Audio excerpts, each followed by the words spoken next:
The Australian Open, the first Grand Slam of the new year. My view of this tournament in this video. From Austria to Australia, a 26-hour journey with the usual side effects. The journey went without a hitch, but the first few days were characterized by the adjustment to the time change for me. This meant being awake when most people were asleep and being outside when no one was out yet.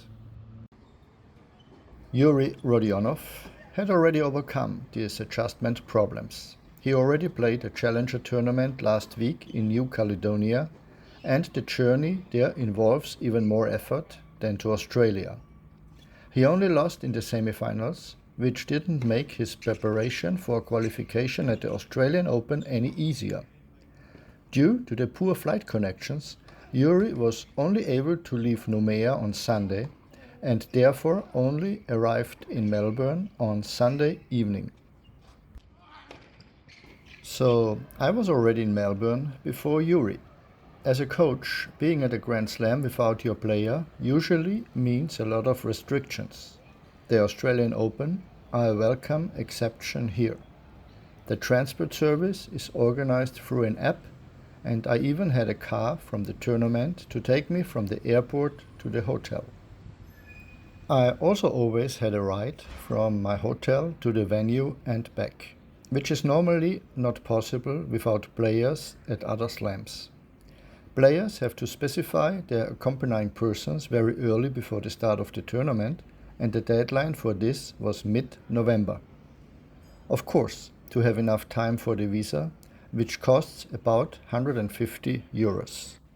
The formalities of the tournament were well organized and quickly completed, and the reception with the accreditation was also perfectly organized and did not involve any waiting time. Again, I received my accreditation without my player already being on site, and after a short confirmation from Yuri by email, I was credited with $50 from the tournament for consumption in the tournament restaurant 2 days before the start of the tournament. So, the journey to Australia is certainly difficult due to the distance, but here on site, the organizers offer a perfect environment for the players and accompanying persons to feel comfortable and welcome. My last visit to this tournament was several years ago, and it has changed again. So finding my way around at the beginning was once again a challenge.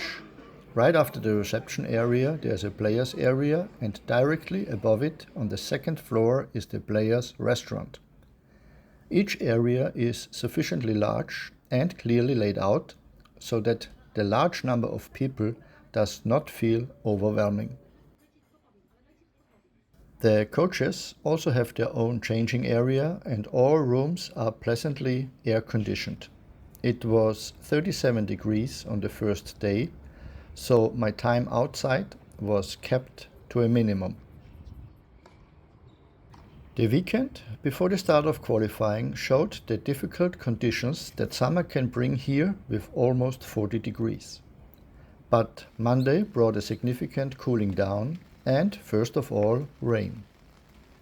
Yuri arrived in Melbourne the evening before, and the positive thing was that he was not scheduled for his match on Monday.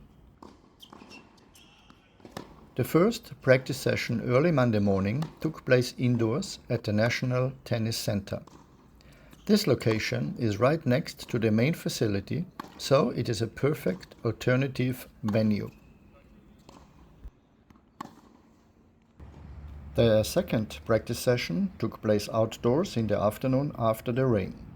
This time the session took place at the Albert Reserve, about 15 minutes away from the main facility.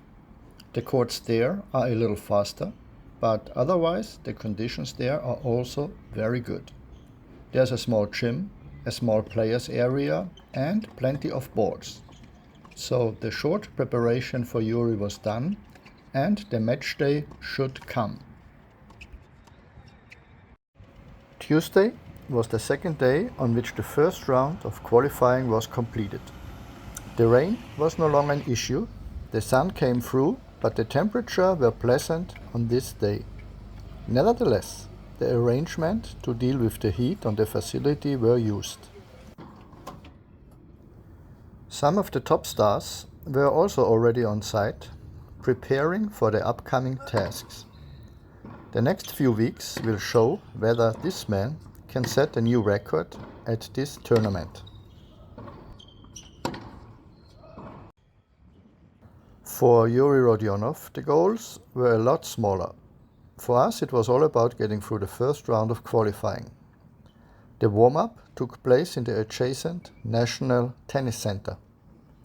The wind was not to be underestimated on this day and did not make the search for a good feeling before the match any easier.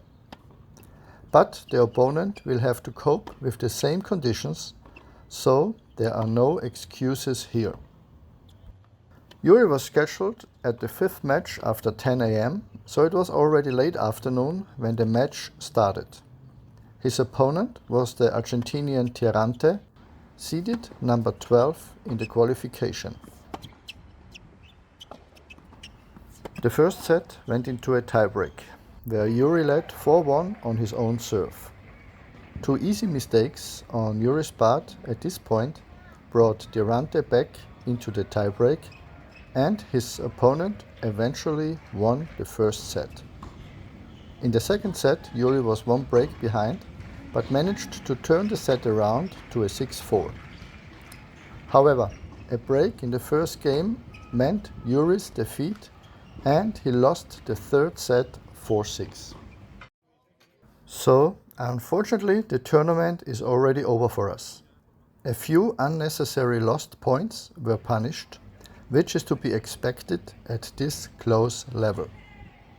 After working through the tennis-related issues, it was time to plan the journey home, which meant another 24 hours on the plane.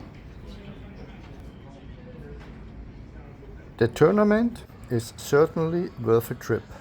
For me, the Grand Slam with the greatest feel-good atmosphere. Thank you for your interest and see you in the next video.